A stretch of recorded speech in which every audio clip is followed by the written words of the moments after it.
할렐루야. 2021년 9월 6일 월요일 아침 기도회를 시작하겠습니다.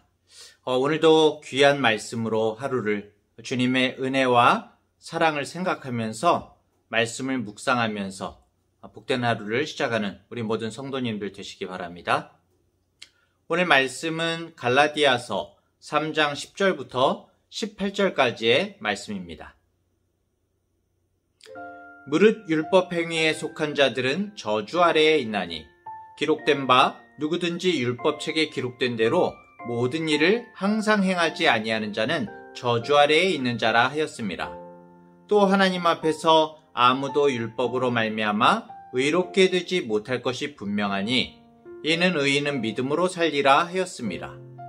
율법은 믿음에서 난 것이 아니니 율법을 행하는 자는 그 가운데서 살리라 하였느니라. 그리스도께서 우리를 위하여 저주를 받은 바 되사 율법의 저주에서 우리를 속량하셨으니 기록된 바 나무에 달린 자마다 저주 아래에 있는 자라 하였습니다. 이는 그리스도 예수 안에서 아브라함의 복이 이방인에게 미치게 하고 또 우리로 하여금 믿음으로 말미암아 성령의 약속을 받게 하려 함이라. 형제들아, 내가 사람의 예대로 말하노니 사람의 언약이라도 정한 후에는 아무도 패하거나 더하거나 하지 못하느니라.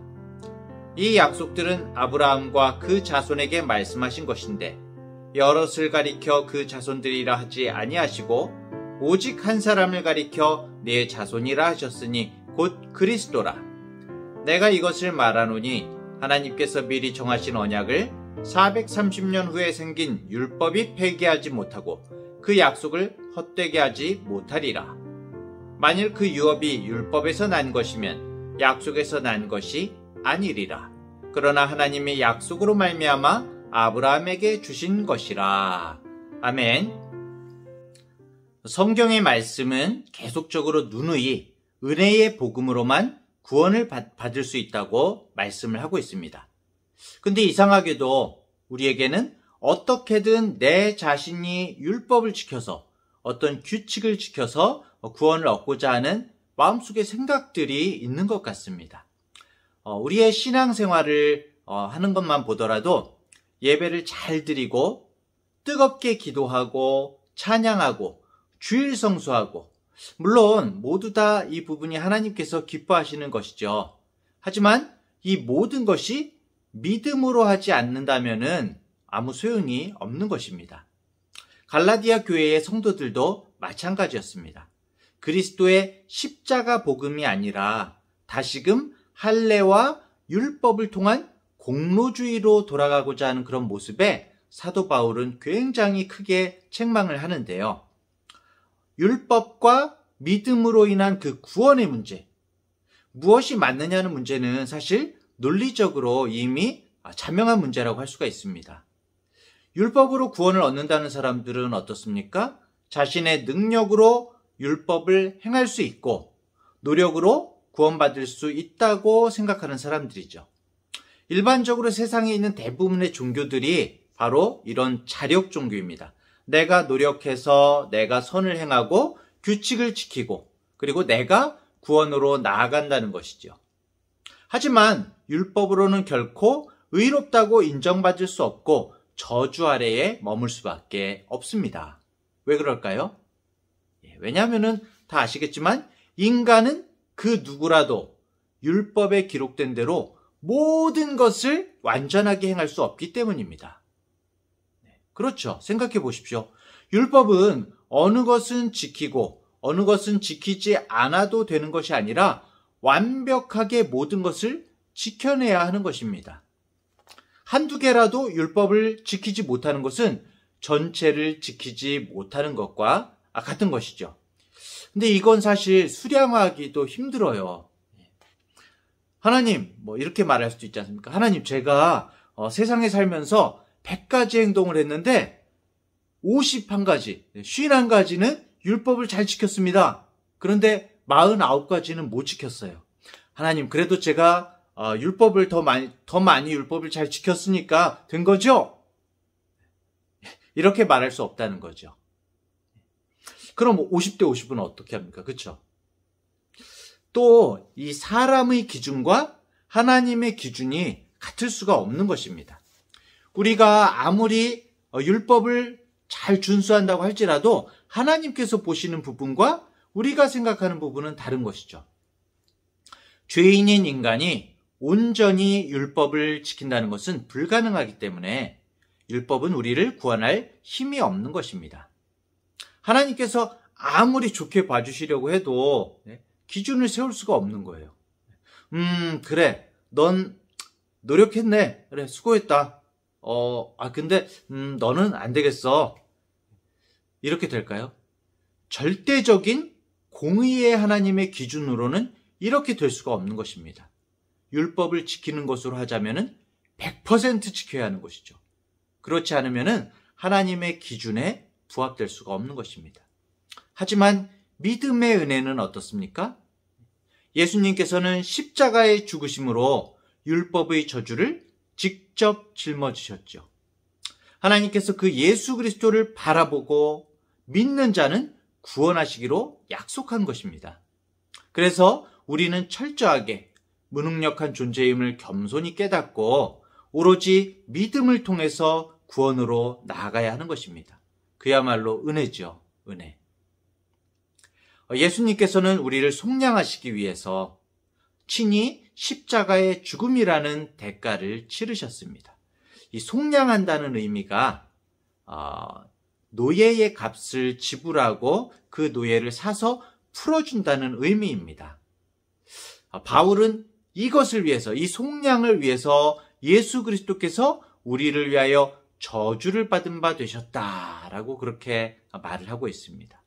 그만큼 십자가의 구속은 하나님의 사랑과 은혜로 말미암은 것이죠. 또 그 십자가 은혜의 결과로 성경에 기록됐던 이방인들에 대한, 바로 우리들에 대한 아브라함의 복이 그리스도 예수 안에서 이루어지게 된 것이라고 이 갈라디아서는 말씀하고 있습니다.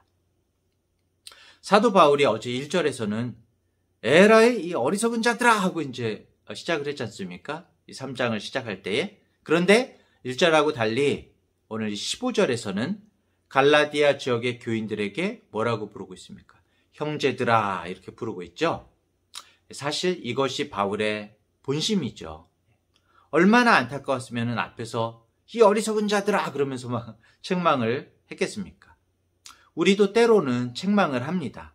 하지만 그 책망 가운데 진정한 사랑이 담겨 있지 않다면은 그것은 아무 득이 되지 못하고 오히려 사단의 덫에 걸리는 것과 같은 것이죠. 사람에게는 분명히 때때로 책망이 필요합니다. 사람이 책망을 듣지 않으면은 문제의 심각성을 인식하지 못할 때가 많거든요. 또 요즘처럼 이렇게 이제 코로나 바이러스가 유행하고 있지 않습니까? 창궐하고 있는 이 시기에 우리가 어떤 방역을 소홀히 하는 사람들에게 방역 수칙을 잘 지키라. 이렇게 잔소리하는 것처럼 보이지만은 방역 수칙을 잘 지키라고 강하게 말하지 않으면은 사람들이 이제 그 방역의 중요성이 깊이 인식되지 않는 거죠. 그래가지고 특히나 아이들에게 부모님이나 선생님들이 그런 아이들에게 강하게 말할 때는 뭡니까? 어떤 마음이 그 속에 담겨 있는 것입니까? 아이들의 건강에 대한 염려, 사랑의 마음이 있기 때문이죠. 하지만 자신이 옳다는 것을 드러내거나 아니면 상대방을 깎아내림으로 자신을 드러내려고 하는 그런 책망은 오히려 미성숙한 모습을 보여주는 것입니다. 자, 바울은 어쨌든 오늘 이 본문에서 이 십자가 은혜에 담긴 하나님의 약속의 중요성을 사람의 약속과 비교해서 설명을 하고 있는데요. 15절에 사람의 예대로 말하노니 이렇게 말하고 있습니다. 여기서 예대로, 사람의 예대로라는 것은 사람들의 삶의 방식에 따라 이렇게 말하는 것이거든요. 그러니까 사람이 살아가는 사회에서조차 사람 사이의 약속을 지켜야 하는데 하물며 하나님께서 말씀하신 언약을 누가 깰 수 있겠느냐 이렇게 말하고 있는 것이죠. 약속은 사람만의 것이 아니라 하나님도 약속을 하시죠. 사실은 약속은 하나님의 것입니다. 왜냐하면 사람의 약속은 사람이 불완전하니까요. 부분적이고 제한적이고 불완전하고 유한한 약속이지만 하나님의 약속은 어떻습니까? 우리가 언약이라고 하죠. 언약. 하나님의 약속은 전인적이고 완전하고 영원한 약속이기 때문에 사실은 하나님의 약속은 하나님의 것이죠. 믿음으로 구원을 얻는 은혜는 성경에서 누누이 말하고 있고 또 하나님의 언약에서 나왔기 때문에 누구도 그 약속을 폐하거나 아니면 더할 수도 없는 것입니다.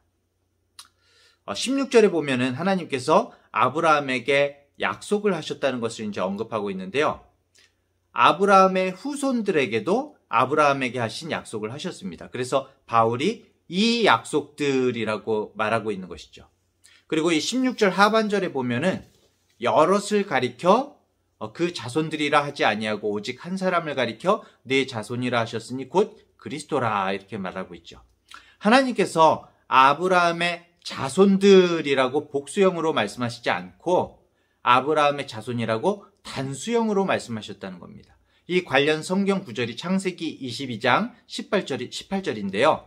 또 내 씨로 말미암아 천하 만민이 복을 받으리니 이는 네가 나의 말을 준행하였음이니라 하셨다 하니라 이렇게 기록하고 있습니다. 하나님께서 하신 이 말씀은 아브라함이 그 아들 이삭을 하나님께 제물로 바치려고 했을 때 하나님께서 주신 말씀이거든요.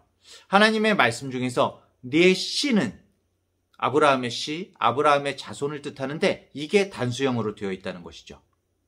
그렇다면은 이건 수많은 아브라함의 어떤 자손들이 아니라 자손 중에 한 사람, 단수형이니까요. 한 사람, 누구일까요? 바로 예수 그리스도를 말씀하고 있다는 것입니다. 하나님께서 아브라함의 자손 중에 한 사람, 오직 예수 그리스도로 말미암아 천하 만민이 복을 받을 것이라고 약속하셨다는 것입니다. 그렇기 때문에 갈라디아 교인들이요, 왜 예수 그리스도로 말미암은 복, 예수 그리스도를 믿음으로 말미암아 의롭게 되는 이 복을 왜 믿지 못하느냐 이렇게 바울이 말씀하고 있는 것이죠. 바울은 이 하나님의 약속을 아브라함, 이삭, 야곱, 요셉 이후에 그리고 그 이후에 430년이나 지나서 후에 만들어진 후에 하나님께서 주신 율법이 전에 한 그 약속을 폐할 수 없다는 것입니다. 율법 이전에 사랑이 있었다는 것을 말하고 있는 것이죠. 430년이라는 숫자는 뭡니까? 야곱과 그 후손들이 애굽에서 노예 생활을 했던 그 시간이죠. 야곱의 후손들이 애굽 생활을 하기 전에 하나님께서 정하신 은혜의 언약이 먼저인데, 아브라함에게 말씀하신 은혜의 언약이 먼저인데 그 이후에 노예 생활을 청산하고 출애굽하고 시내산에서 모세를 통해서 받았던 율법이 어떻게 그 앞에 했던 은혜의 언약을 앞설 수 있겠느냐라고 이렇게 말하고 있는 것입니다. 하나님께서 아브라함의 씨 예수 그리스도로 말미암아 천하 만민이 복을 받게 될 것이라는 먼저 하신 약속이 나중에 만들어진 율법에 의해서 폐기될 수 없다는 것이죠. 여기에서 유업의 문자적인 의미는 물론 이제 상속받는 재산, 부모님의 어떤 물려주신 재산을 뜻하지만은 성경에서 사용되는 이 유업의 용례를 보면은 바로 하나님의 나라를 뜻할 때가 많이 있습니다. 거의 하나님의 나라를 뜻할 때 사용이 됩니다. 하나님의 나라는 곧 영원한 생명과 구원을 뜻하는 것이죠. 여기 18절 상반절 유업 대신에 하나님의 나라를 넣어서 한번 읽어보면은 만일 하나님의 나라가 율법에서 난 것이면 약속에서 난 것이 아니리라 이렇게 말할 수가 있죠. 우리가 영원한 나라, 천국에 갈 수 있는 것이 율법을 행함으로 가능하다면 하나님께서 아브라함에게 그 전에 하셨던 약속은 무슨 의미로 말씀하셨냐? 무의미하다는 뜻입니다. 하나님의 나라는 오로지 예수 그리스도를 믿음으로 가는 것이죠. 믿음. 사랑하는 중앙대학교의 성도 여러분, 우리는 그 약속의 유업을 이어받은 영적 이스라엘입니다. 우리에게는 이 순간이 끝이 아닙니다. 우리에게는 영원한 기쁨과 소망이 있습니다. 오늘도 많은 일들이 우리의 눈과 마음을 지치게 하고 또 혼란하게도 할 것입니다. 여러 가지 일이 있겠죠. 하지만 우리 눈앞의 것에 휩쓸리지 아니하고 영원한 소망으로 기뻐하면서 주님과 동행하는 이 복된 하루가 되시기를 축복합니다.